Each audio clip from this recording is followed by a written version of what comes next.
Ito guys, share ko lang sa inyo. Nagpaparoping ng ganito.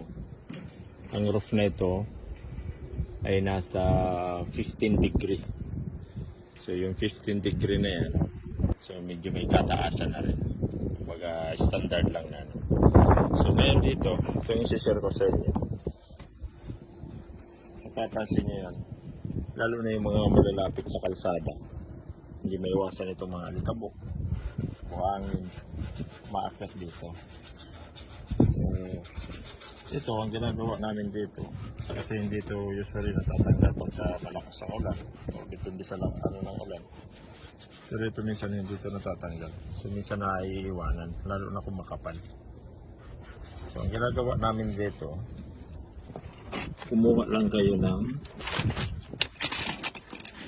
pang-ipit.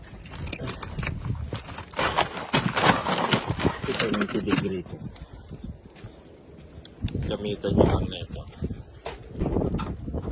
Ipitin nyo lang na kahit mga 20 mil. Ipitin nyo lang siya.